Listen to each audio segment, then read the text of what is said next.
परिचय। सामाजिक मनोविज्ञान मनोविज्ञान की शाखा है जो समझने पर केंद्रित होती कैसे सामाजिक संपर्क व्यक्ति के विचारों भावनाओं व्यवहारों को प्रभावित करते हैं। परिवर्तन और माप सामाजिक मनोविज्ञान अनुसंधान में आवश्यक घटक है।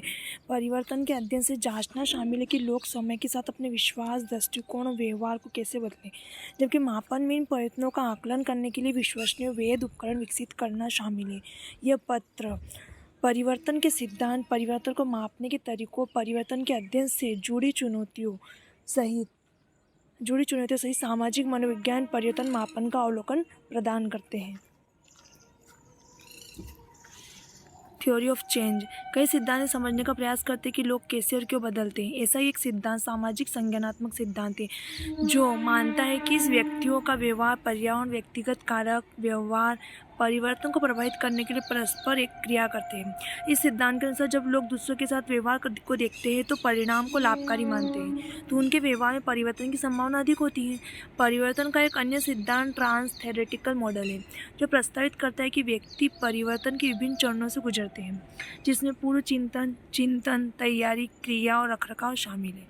यह मॉडल सुझाव देता है कि व्यवहार परिवर्तन को प्रभावी ढंग से सुगम बनाने के लिए लोगों को प्रत्येक चरण में विभिन्न हस्तक्षेपों की आवश्यकता होती है। परिवर्तन को मापने के तरीके सामाजिक मनोविज्ञान अनुसंधान में परिवर्तन को मापने के शोधकर्ता कई तरीकों का उपयोग करते हैं। एक आम तरीका स्व रिपोर्ट प्रश्नावली है जो प्रतिभागियों को हस्तक्षेप से पहले और बाद में अपने विश्वासों, दृष्टिकोणों, व्यवहारों की रिपोर्ट करने के लिए कहता है। एक अन्य विधि व्यवहारिक अवलोकन है जिसमें हस्तक्षेप के पहले और बाद में प्रतिभागियों के व्यवहार को देखना शामिल है। उत्तेजना के लिए भावनात्मक प्रतिक्रियाओं का आकलन करने के लिए शोधकर शारीरिक उपायों का भी उपयोग कर सकते हैं, जैसे कि हृदय गति या त्वचा का संचालन। अंत में शोधकर्ता किसी हस्तक्षेप की प्रभावशीलता का आकलन करने के लिए प्रायोगिक डिज़ाइन का उपयोग कर सकते हैं, जैसे प्री टेस्ट, पोस्ट टेस्ट या यादृच्छिक नियंत्रण। परिवर्तन का अध्ययन करने में चुनौतियाँ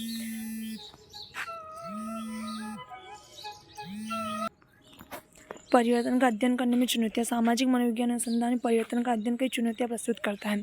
प्राथमिक चुनौतियों में से एक कारणता का मुद्दा है। एक हस्तक्षेप और व्यवहार या दृष्टिकोण में परिवर्तन के बीच एक कारण और प्रभाव संबंध स्थापित करना चुनौतीपूर्ण है। एक और चुनौती सामाजिक वांछनीयता पूर्वाग्रह का मुद्दा है, जहाँ प्रतिभागी प्रतिक्रिया दे सकते हैं जो मानते हैं कि उनके वास्तविक विश्वास और व्यवहार के बजाय सामाजिक रूप से स्वीकार्य हैं। शोधकर्ताओं के परिवर्तन के मापन से संबंधित चुनौतियों का भी सामना करना पड़ता है। स्व रिपोर्ट उपाय मेमोरी बायसेस या प्रतिक्रिया पक्षपात के अधीन हो सकते हैं, जिससे व्यवहार परिवर्तन की गलत रिपोर्टिंग हो सकती है। अंत में सामान्यीकरण की ही चुनौतियाँ तब पैदा होती है जब किसी विशेष अध्ययन के निष्कर्ष अन्य आबादी या संदर्भों पर लागू नहीं हो सकते हैं। मेजरमेंट इन सोशल साइकोलॉजी निष्कर्ष के वैध और विश्वसनीय होने को सुनिश्चित करने के लिए सामाजिक मनोविज्ञान अनुसंधान में माप आवश्यक है।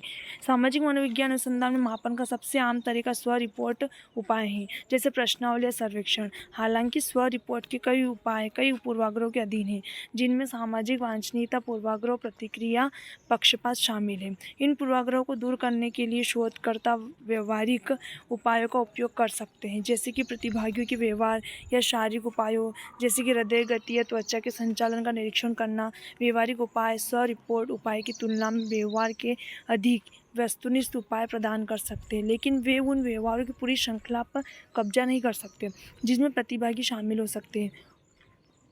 शारीरिक उपाय उत्तेजनाओं के लिए भावनात्मक प्रतिक्रियाओं में अंतर्दृष्टि प्रदान कर सकते हैं, लेकिन वे संज्ञानात्मक या व्यवहारिक प्रयत्नों को पकड़ नहीं सकते। विश्वसनीयता वैधता सामाजिक मनोवैज्ञानिक अनुसंधान में मापन में विश्वसनीयता वैधता आवश्यक विचार है। विश्वसनीयता मापन उपकरण की स्थिरता को संदर्भित करती है। उपकरण की स्थिरता को संदर्भित करती है, जबकि वैधता मापने के उद्देश्य को मापने में उपकरण की सटीकता को संदर्भित करती है।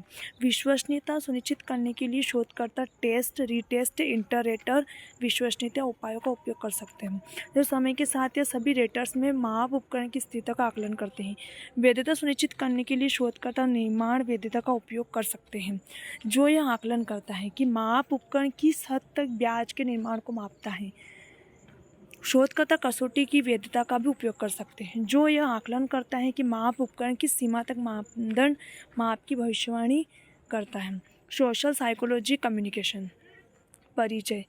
संचार एक व्यक्ति से दूसरे व्यक्ति तक सूचना, विचारों, भावनाओं का संचरण है और सामाजिक मनोविज्ञान संचार पर सामाजिक संदर्भ के प्रभाव की जांच करता है। संचार मानव व्यवहार और सामाजिक अंतःक्रियाओं का एक महत्वपूर्ण पहलू है और यह लोगों के विश्वासों, दृष्टिकोणों, व्यवहारों पर महत्वपूर्ण प्रभाव डाल सकता है। इस पत्र में हम सामाजिक मनोविज्ञान और संचार से संबंधित प्रमुख अवधारणाओं और सिद्धांतों पर चर्चा करेंगे। Types of communication. विभिन्न प्रकार के संचार होते हैं और प्रत्येक प्रकार की अपनी विशिष्ट विशेषता होती है। अलग अलग संचार होते हैं और हर एक की अपनी विशेषता होती है और सामाजिक अंतःक्रियाओं पर प्रभाव पड़ता है। संचार सबसे सामान्य प्रकार निम्नलिखित है। मौखिक संचार। इस मौखिक संचार का अर्थ सूचना, विचार, भावनाओं को व्यक्त करने के लिए लिखित या बोले गए शब्दों का उपयोग करने से मौखिक संचार या तो प्रत्यक्ष या अप्रत्यक्ष हो सकता है। यह बातचीत, बहस या सार्वजनिक बोलने सहित विभिन्न रूप ले सकता है। गैर मौखिक संचार। गैर मौखिक संचार शरीर की भाषा, चेहरे के हाव भाव और आवाज़ के स्वर के माध्यम से सूचना, विचारों, भावनाओं के प्रसारण को संदर्भित करता है। मौखिक संचार की तुलना में गैर मौखिक संचार अक्सर अधिक शक्तिशाली होता है। मौखिक संचार की तुलना में गैर मौखिक संचार अधिक शक्तिशाली होती है क्योंकि यह भावनाओं, दृष्टिकोणों के व्यक्त कर सकता है जिन्हें अकेले शब्दों में व्यक्त नहीं किया जाता, जिन्हें भावनाओं में व्यक्त कर सकते हैं लेकिन हम अकेले शब्दों में व्यक्त नहीं कर सकते। वो गैर मौखिक होता है। मौखिक जो अपने बोलने से हम व्यक्त कर सकते हैं। लिखित संचार सूचना, विचार, भावनाओं को संप्रेषित करने के लिए लिखित शब्दों के उपयोग को संदर्भित करता है। इससे पत्र, मेमो, रिपोर्ट, ईमेल जैसे विभिन्न रूप शामिल है। दृश्य संचार सूचना, विचारों, भावनाओं को संप्रेषित करने के लिए छवियों, प्रतीक और अन्य दृश्य तत्वों के उपयोग को संदर्भित करता है। इसमें विज्ञापन, संकेत और वीडियो जैसे विभिन्न रूप शामिल हैं। Theory for communication. संचार के विभिन्न सिद्धांत होते हैं जो हमें समझने में मदद करते हैं कि संचार कैसे काम करता है और सामाजिक अंतःक्रियाओं पर इसका क्या प्रभाव पड़ता है। संचार के सबसे सामान्य सिद्धांत निम्नलिखित हैं। Social learning theory. Social learning theory मानती है कि लोग अवलोकन, नकल और सुदृढ़ीकरण के माध्यम से सीखते हैं। इस सिद्धांत के अनुसार लोग दूसरों को देखकर उनके कार्यों के लिए प्रतिक्रिया प्राप्त करके नए व्यवहार दृष्टिकोण सीख सकते हैं। संज्ञानात्मक विसंगति सिद्धांत। संज्ञानात्मक असंगति सिद्धांत मानता है कि लोगों को असुविधा का अनुभव होता है जब उनके विश्वास और व्यवहार असंगत होते हैं। जब उनका विश्वास व्यवहार असंगत होगा तो उनको असुविधा होगी। इस थ्योरी के अनुसार इस बेचैनी को कम करने के लिए लोग अपने विश्वास व्यवहार को बदल सकते हैं। सामाजिक पहचान सिद्धांत। सामाजिक पहचान सिद्धांत मानता है कि लोग अपने समूह की सदस्यता और सामाजिक पहचान के आधार पर खुद को परिभाषित करते हैं। अपने समूह की सदस्यता और सामाजिक पहचान के आधार पर खुद को परिभाषित करते हैं। इस सिद्धांत के अनुसार लोग ऐसे तरीकों से संवाद कर सकते हैं जो उनकी सामाजिक पहचान और समूह सदस्यता को सुदृढ़ करते हैं। ऐसे तरीके से संवाद करना जो उनकी सामाजिक पहचान और समूह सदस्यता को सुदृढ़ कर सकते हैं। Social exchange theory. Social exchange theory मानती है कि लोग पुरस्कार को अधिकतम करने और लागत को कम करने के लिए सामाजिक संपर्क में संलग्न होते हैं। इस सिद्धांत के अनुसार लोग ऐसे तरीकों से संवाद कर सकते हैं जिससे उनके पुरस्कार बढ़े, उनकी लागत कम हो। ऐसे तरीके से संचार कर सकते हैं जिससे उनके पुरस्कार बढ़े और लागत कम हो। अब फैक्टर्स अफेक्टिंग कम्युनिकेशन। विभिन्न कारक हैं जो संचार को प्रभावित कर सकते हैं और इससे एक कारक संचार को प्रभावशीलता को बाधित कर सकते हैं। बढ़ा भी सकते हैं और बाधित भी कर सकते हैं। संचार को प्रभावित करना सबसे सामान्य कारण निम्नलिखित है। संस्कृति का संचार पर महत्वपूर्ण प्रभाव हो सकता है। संस्कृति क्योंकि विभिन्न संस्कृतियों की संरचना, संचार शैली, मानदंड, मूल्य भिन्न भिन्न होते हैं। विभिन्न श्रेणियों के अलग अलग संचार शैली, मान्यता अलग अलग होती है। पावर डायनेमिक संचार को प्रभावित कर सकता है क्योंकि अधिक शक्ति वाले लोगों का संचार प्रक्रिया पर अधिक प्रभाव हो सकता है। अधिक शक्ति होगी तो संचार प्रक्रिया पर अधिक प्रभाव हो सकता है। प्रेरणा संचार को प्रभावित कर सकती है क्योंकि अलग अलग उद्देश्य वाले लोग अलग अलग तरीक़ों से संवाद करते हैं। अलग अलग उद्देश्य होंगे तो अलग अलग तरीके से संवाद कर सकते हैं। संचार का संदर्भ संचार को प्रभावित कर सकते हैं क्योंकि विभिन्न संदर्भों में विभिन्न संचार शैलियों और रणनीतियों की आवश्यकता होती है। विभिन्न संचार शैलियों में विभिन्न रणनीतियों की आवश्यकता होती है।